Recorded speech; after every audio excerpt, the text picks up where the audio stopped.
연비령 성월의 취지에 따라서 연도에 대해서 말씀을 드리겠습니다. 한국 천주교회 신자들은 누구나 알지만 비신자들에게는 암호처럼 들리는 날이 있습니다. 바로 연도 났다는 날입니다. 신자들은 어느 신자의 집에 초상이 나면 연도 났다고 서로 해주면서 사자가 끊임없이 연도를 바치는 것을 미덕으로 여깁니다. 이처럼 영혼을 위해 바치는 기도인 연도는 한국 신자들의 생활 깊숙이 자리잡은 전통입니다. 전통 가락으로 구성지게 기도를 읊으며 죽은 이를 기억한 이 연도는 언제부터 시작이 되었을까요? 전통 가락으로 바치는 연도의 기원은 박해시대로 거슬러 올라갑니다. 당시 유교의 조상제사는 조상을 신으로 모시고 있어서 조상 숭배라는 우상 숭배적 요소가 강하게 자리잡고 있었습니다. 조상은 공경의 대상일 수는 있어도 숭배의 대상은 될 수 없다는 교황청의 판단에 따라서 국경 주교였던 부배하는 조선 신자들에게 제사 금지령을 내렸습니다.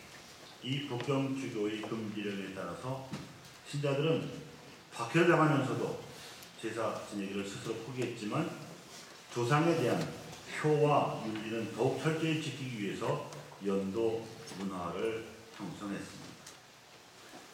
유교 문화가 뿌리 깊이 정착된 당시 조선 사회에서 제사를 지내지 않는다는 것은 효의 윤리에 배치되는 것이었지만 죽은 이를 위한 기도인 연도는 이런 갈등을 해소시킬 수 있는 돌파구였습니다. 1864년에 출간된 천주 성교 공관은 연도의 내용을 최초로 기록하고 있습니다. 오늘날의 가톨릭 기도서에 해당하는 이 책에는 성호칭 기도의 연옥도문, 또 죽은 부모를 위한 기도, 영혼을 돕는 찬미경, 어린이가 죽었을 때는 찬미경 등이 연도의 내용으로 수록되어 있습니다. 이어 1865년에는 한국교회의 첫 상장의 예식서로 연도 내용이 자세히 담겨있는 천주 성교예주가 편찬되었습니다. 이 책은 1947년에 성교예주로 제출간되기까지 100여 년 동안 우리 교회의 상장의 예식서로 사용이 되어온 책입니다. 연도하면 떠오르는 구성진 가락 역시 그 뿌리는 박해시대에서 찾을 수 있습니다. 1890년대 선교사들의 기록을 보면 신자들이 밤새도록 연도를 바치고 있었다는 내용이 다수 발견되고 있습니다. 운율이 없이는 밤새 기도하기가 어렵죠. 아마도 그 당시 이 연도 가락이 정착되어 있었을 것으로 추정이 됩니다. 또 한국 전통의 리듬으로 경상 강원 지역 동부 민요의 선율이 나타나는 연도의 가락은 천주가사와도 유사한 것으로 알려지고 있습니다. 천주가사는 현재 신자들 사이에 내려오지 않지만 연도는 입에서 입으로 오늘날까지 전해져 내려왔습니다. 구조로 내려갔기 때문에 각 지역마다 조금씩 색이 있었던 연도는 1991년에 처음으로 오선지 악보에 수록이 되었고 2003년 주교회의에서 상장 예식을 마련하면서 전국 신자들이 같은 가락으로 연도를 바칠 수 있게 되었습니다. 연도는 무엇보다도 우리의 신앙을 더욱 풍성하게 합니다. 150년이 넘은 역사 속에서 보편교회의 전례가 한국 전통 문화와 융화된 연도는 토착화의 성공적인 사례로 손꼽히고 가톨릭 교회뿐 아니라 한국의 문화 역사적 자산으로서도 큰 가치를 지니고 있습니다.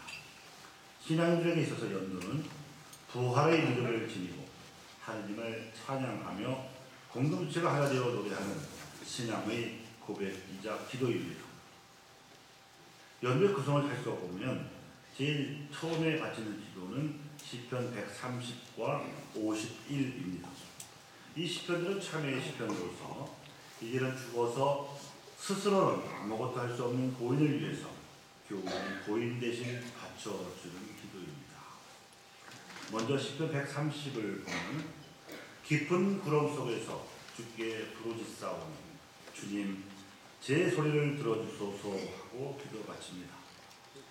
그리고 나서 주께서 죄악을 헤아리신다면 주님 감당할 자 누구일까 하고 주님의 자비를 청합니다.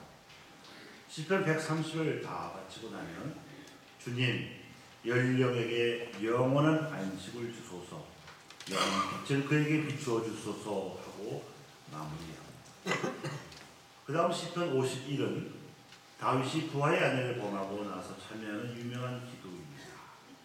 하느님 자비하시니 저를 불쌍히 여기소서, 애련함이 크우시니 저의 죄를 없이 하소서, 저의 잘못을 말끔히 씻어주시고 저의 허물을 깨끗이 없애주소서.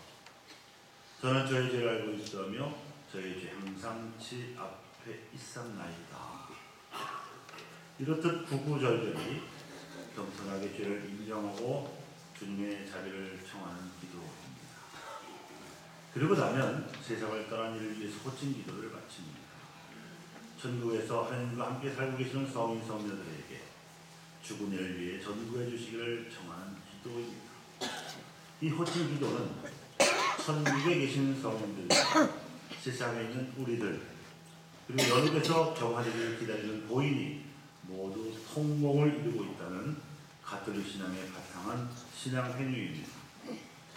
성인 호칭 기도는 이러한 기도로 마무리됩니다. 주님, 이 세상을 떠난 교회의 모든 죄를 사하시고 주님 품에 받아주시어 성인들과 함께 영원한 안식과 행복을 누리게 하소서. 이렇듯 연도로 바쳐드리는 기도의 배경에는 부활신앙이 깊게 깔려 있습니다. 그래서 호칭 기도 다음에 연령을 돕는 찬미 기도를 이렇게 바칩니다.